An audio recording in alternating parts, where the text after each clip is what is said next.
Okay, for week 3 of 50 jazz licks in a year, we're going to look at a 251.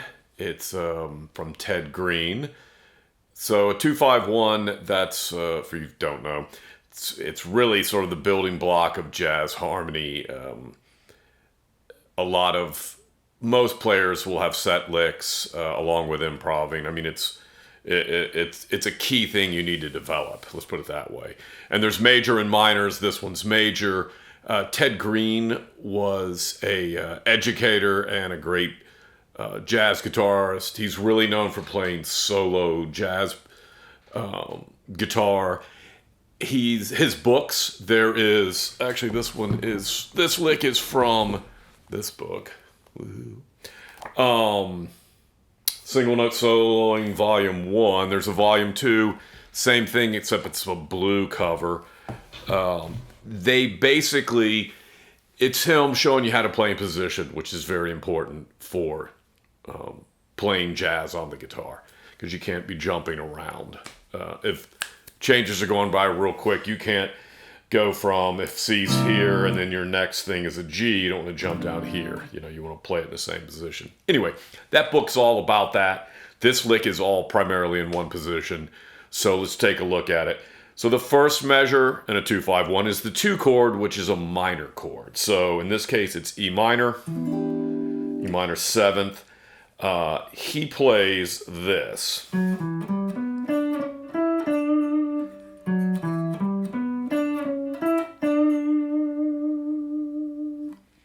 Which is a E minor 9th. It's that sound. And so you start with that 9th. The first notes are on the 5th string, start on the 9th fret, which is also the 9th tone. Then you go down to the root. Then you're going to play this, the 10th. So you got 9, 7, 10, all on the 5th string. Then you're going to go from that 10th on the 5th to the 9th on the 4th till the 7th on the 3rd.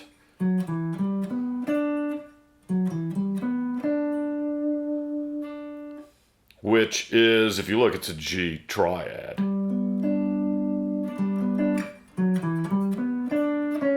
Then you go back to the 6th.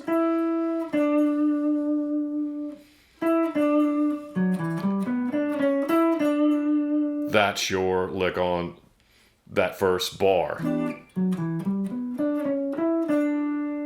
Then we're going to switch back to the 4th string on the 9th to the 7th. This is all over the A7 chord.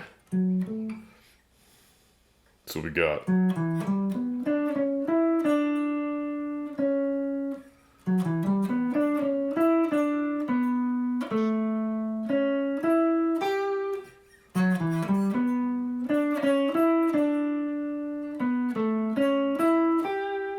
which is a arpeggio of an A9.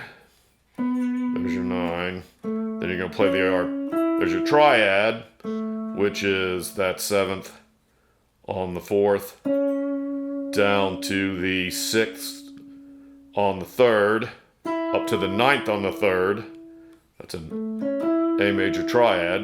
Then you're going to play the 7th, or the flat 7th, I should say, on the 8th. So the whole thing goes like this so far.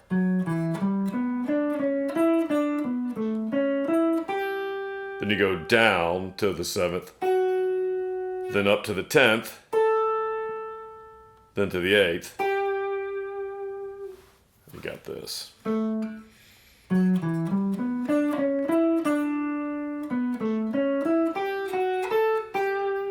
That was all over that. Now we go to the 3rd bar, which is D major.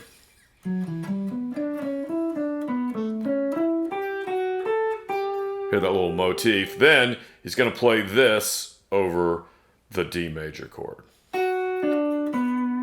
which is, which is 7 on the B, 7 on the G to 9. Then you're going to play 7 on the B, 7 on the G, and 9 on the 4th. So you're really just moving that third finger over, down a string. And that last bit right there, those 3 notes, are a minor, B minor arpeggio. So the whole thing goes.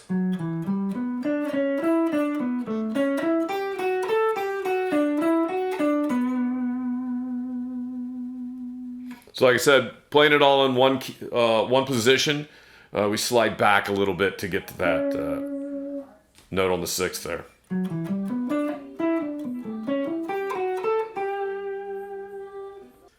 Okay, so that's the 2-5-1. Like I said, sort of review a little bit. That first tonality, your 2 chord in a 2-5-1 is a minor, like minor 7th. And then in this case, it was sort of a minor 9th sound.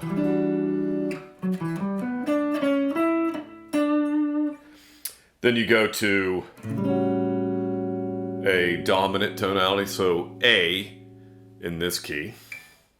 So we got E minor 7 to A dominant 7 to D major 7.